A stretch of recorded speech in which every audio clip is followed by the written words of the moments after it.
So, on September 9th, 2016, I had my closest family and friends fly all over to Philadelphia to witness me marry the most nice, smartest, amazing human I've ever been blessed to encounter in my life. Everyone joined us to dance, drink, and party all night at the Curtis Center over here at Independence Park. It was truly a magical moment. We then went to Greece to enjoy the Grecian blue skies and seas and drink a lot of Greek coffee, which is amazing. And it was a dream I didn't really want to ever wake up from.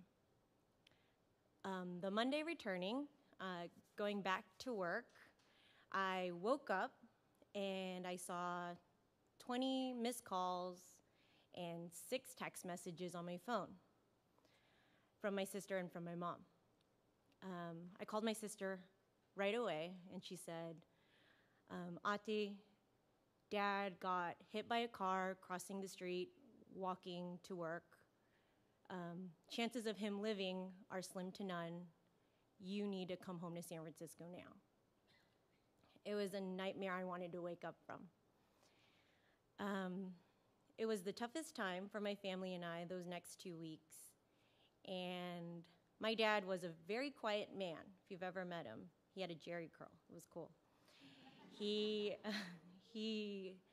wasn't necessarily physically always there for my siblings and I, but he showed his love through food, awesome cook, and by calling us every day. 3 simple questions. What are you doing? Where are you? Did you eat? And he never failed to remind me how much he loved me and how proud he was of me, of the woman I've become. So I miss him dearly. And on 2 weeks later, I did not want to come back to Philadelphia. I wanted to stay home, be with my family, just stay there.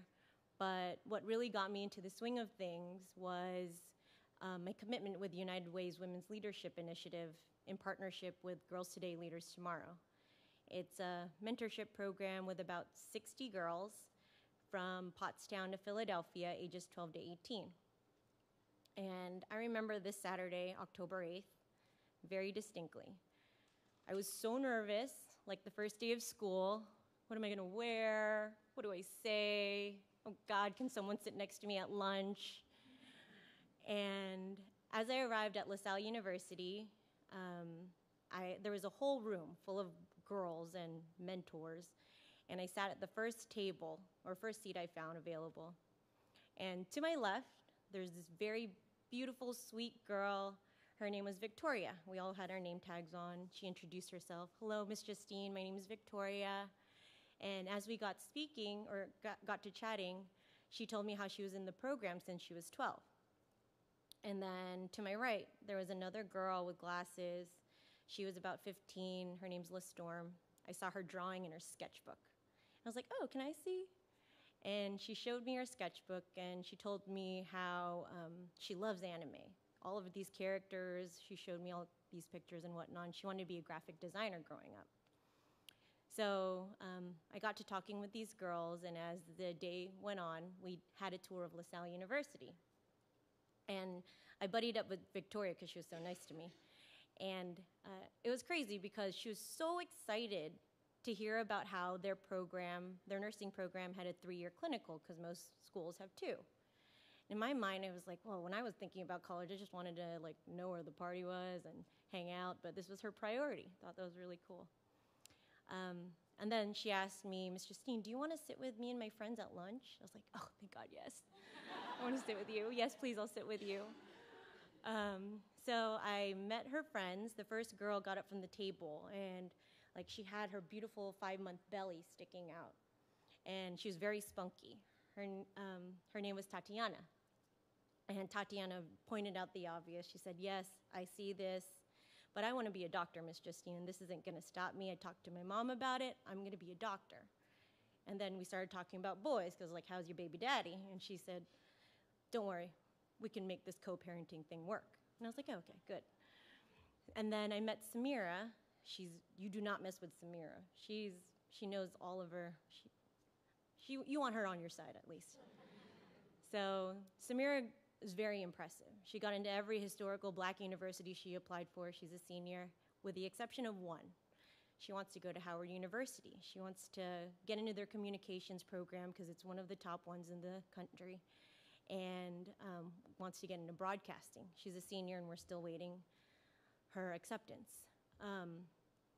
But at the end of the day, everyone had to share what their favorite moment of the day was. And another girl named Cheyenne, as well as Tatiana, said, well, my favorite part of the day was that Miss Justine sat with us at lunch and talked about boys in college. I fell in love. And my husband came and picked me up at the end of the session, and I remember, like a child, I could not wipe the smile off of my face. And it's been a while since I smiled at that point in life. And all I talked about the entire car ride home was, these girls were amazing, they took me in, they're so smart, oh my God, high school is amazing now. And I just couldn't stop talking about them from the time I got in to the very time we parked our car. And 7 months later, whether we're touring colleges, doing a painting class, watching a musical, my favorite part of every second Saturday of the month is seeing these girls and watching them grow up to be these amazing women. Like, they're our future, and it's very inspiring. And I know I'm very blessed to be a part of this program, and the intent is for me to help and mentor them.